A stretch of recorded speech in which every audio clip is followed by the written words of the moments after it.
For the last presentation, we returned to the University of California.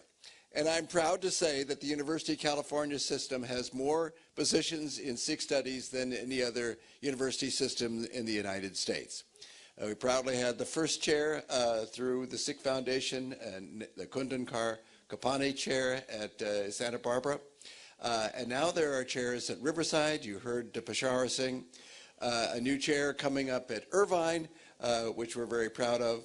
And Nirvikar Singh occupies the chair of Sikh Studies at UC Santa Cruz.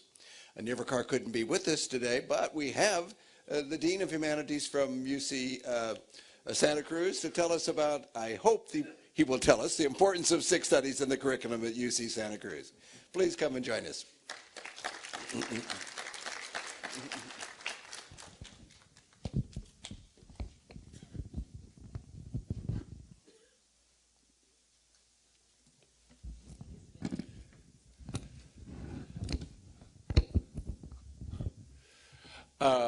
I would say good morning, except it's not morning anymore, so good afternoon.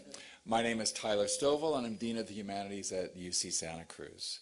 Let me first of all thank Dr. Kapani and the Sikh Foundation, and let me congratulate the Foundation on their 50th anniversary. I'm a historian, and we study anniversaries, so this means a lot to me. I'm very pleased and honored to be invited here. I should note, first of all, that this is a very hard act to follow. Secondly, as the last member of this program, I'm very conscious of the fact that I'm the only person that stands between you and lunch. So I will try and be judicious and expeditious with my remarks today. So Santa Cruz has the youngest of the three programs in Sikh Studies at the University of California. It was established in 2011, so we've just commemorated our 5th anniversary a year ago. And it is a small but growing program. It has sponsors courses now in the history of the Sikhs and also in the Punjabi language, which are taught alternating both on the UC Santa Cruz campus and at the Gurdwara in San Jose, where I've had the privilege of speaking. But I wanted to talk today about a particular aspect of this program and ways in which it ties in with my own life as an academician. And that is its relationship to another program at Santa Cruz, which is actually even newer, called Critical Race and Ethnic Studies, or CRESS for short. UC Santa Cruz is the last UC campus to establish a program, in this case it's an interdisciplinary undergraduate major program, in ethnic studies. And there are all sorts of reasons for that, which I won't go into right now, but suffice it to say this program was only established as an undergraduate interdisciplinary major in 2015. It is only 2 years old now. And when it was established, it set out to rewrite the tradition of ethnic studies in American universities, to focus not so much on one tradition, but rather on many different traditions and communities and the relationships between them. Because of that, it called itself Critical Race and Ethnic Studies, emphasizing on critiquing various notions of race and ethnicity and the relationships between different groups. So, the way the major is set up is that every student in the major, which grants a Bachelor of Arts degree, has to choose a field of concentration. And one of those fields of concentration is Sikh Studies. However, every student also has to choose another ethnic experience to study as well. And they have to do so in comparison with their major field of ethnic studies. So Sikh Studies at Santa Cruz is emerging out of this context and being combined with a broader sort of attention to ethnic studies and being organized that way as something that is really, we hope, rewriting the shape not just of Sikh studies but of ethnic studies in general in America. So I wanted to talk about that in the context of the history of ethnic studies in the United States. And I wanted to give a talk that is both sort of systemic and historical overview, and also a personal overview, since I have to say that I'm a bit past 50, so I can also speak to these histories in my own personal life. Let me start there. Let me point out that I grew up in the context of the Civil Rights Movement in the United States. I was born the year of the Supreme Court decision Brown versus the Board of Education. which my parents at that time, nobody really understood the significance of it at that moment, but we would all grow up together realizing what that meant. And I grew up in the context of an America that was rapidly changing. I grew up in a segregated area within a mostly white suburb, which meant I got to benefit from integrated education, but at the same time grew up in an area that was still very segregated. I can remember being very motivated by the idea that everybody had to fight for civil rights. In fact, being ashamed at the age of around 8 that I had not been jailed for participation in the civil rights movement struggle, because virtually everybody I knew had been. So that was my childhood, and one of the things about that childhood, and this is partly true about childhood in general, but it was accentuated in this context, was I was growing up in a world that my parents had absolutely no experience of, that had no preparation of, a world that was trying to achieve integration at a time when their world had been entirely segregated. So, for example, when I went to college, I was part of the first generation of African American students to go to what were then essentially white universities, which is virtually every university in America. My parents had been to college, and in fact my grandmother had been to college, but they had all been to black colleges, which is where everybody they knew had gone. So I was part of this generation that was blazing a new trail, and yet in some ways I did not know anything different. I'd never been to a black college. I'd grown up in a segregated community, but had also studied with white colleagues. So I was both was and was not conscious of the fact that my life was going to be very different from that of my parents or anybody in our community. Now, as I said, I was part of the first generation of black students to go to white universities. This is also at a time, the late 1960s, early 1970s, when higher education was becoming a mass phenomenon in the United States in general. Many people who attended universities in the early 70s could point to the fact that their parents had not gone to higher education. And so universities are having to adapt to this. 3 branches of the University of California alone were created in 1965: Santa Cruz, Irvine, and San Diego. The tremendous expansion of higher education in America fundamentally reshaped this nation, and part of that expansion was the attempt to integrate many different populations into what was a very new kind of university experience. So you had large numbers of African American and other students of colors coming to these universities that in many ways were not structured to receive them.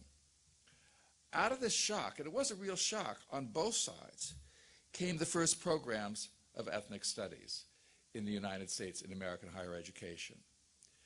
What was the place of students of color in universities that had not had any experience in welcoming them up until that point? How did their life experiences and the experiences of their communities play a role in the educational structure of these universities and the knowledge that these universities were attempting to teach to their students? And how did these universities therefore relate to the communities from which these students came? And what was their responsibility to these students and to these communities? What resulted, and this really is going back almost as long as the history of this foundation, was a period of what I like to call creative tension. And sometimes the emphasis is more on creativity, sometimes the emphasis is more on tension.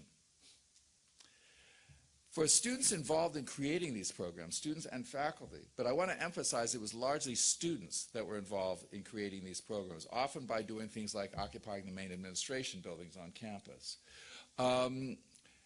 They, on the one hand, wanted to create a situation where they felt included in these universities, where they felt that their own experiences were validated and the experiences of their communities. But they also had to negotiate what is the relationship between one's community and one's life as an intellectual. What is the relationship between the knowledge that you learn from your parents and the knowledge that you were taught in the university? For an aside here, one of my first jobs was at teaching at Ohio State University, where I taught, among other things, the history of modern Europe.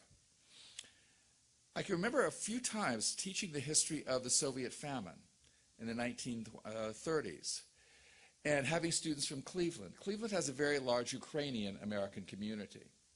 And these students had often learned from their grandparents a history of this particular episode that was very different from that taught in the university. And I felt that my job as a scholar was to not ignore their experience and the experience of their families, but to integrate that experience into the canon that I was teaching.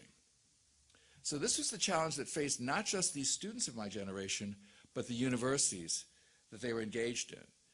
The realization that this was not a problem, but it was a great opportunity to benefit from a kind of knowledge that had often escaped the attention of many academics, to benefit from the input that communities could have into these fields.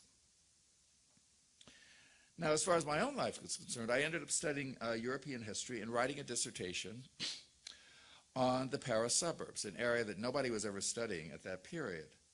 But I remember talking to an uncle of mine who was a dentist in Detroit who said, well, you know, this experience of urban marginality, of urban poverty, he said, well, it reminds me a lot of life in Detroit. Well, I thought that was very strange, but when I went back to French colleagues and talked about them, they said, yeah, absolutely. That is the model that we are looking at in terms of urban exclusion. We are looking at the African-American experience, and it was only by talking to them and also repeating what my uncle had told me that I was able to put together those types of knowledge. I went on to study African-American expatriates in Paris, and I did so at a time when the whole idea of ethnic studies was changing in America. While there was still a concern with the histories of individual groups, the experiences of individual groups, there was more and more a desire to make that a comparative study, as we've done at Santa Cruz, to look at the ways in which different groups brought their own experiences to bear, but also the ways in which those experiences changed in different contexts. I'm a historian. I believe the ultimate reality is change. There is nothing beyond change over time. And this includes traditions of different ethnic groups, how they've changed by their presence in America, how they've changed, and how they've changed America and the world as well. So with this new emphasis on diaspora, on comparative study, ethnic studies has gradually opened itself up, especially in the last 20 years, to inclusion of more and more different traditions. And not just the idea that you open yourself up to this, but then you allow this to change your own perspectives. You allow it to change this, you allow these experiences and these realities to change your own ideas about what constitutes both your own community and its role within the broader community as a whole. Ultimately, ethnic studies is caught in a tension between, on the one hand, a desire to study the particular, to reject the idea that all communities are the same, but at the same time to embrace the universal, as some of our panelists have indicated. To look at the ways in which traditions that come from different communities speak to what it means to be human on Earth as a whole.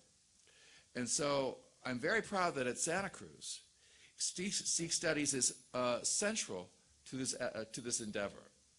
What is the essence of being Sikh in India, in America, and the rest of the world, and how does that tradition, how do those traditions relate to people coming from many different communities and many different traditions as well?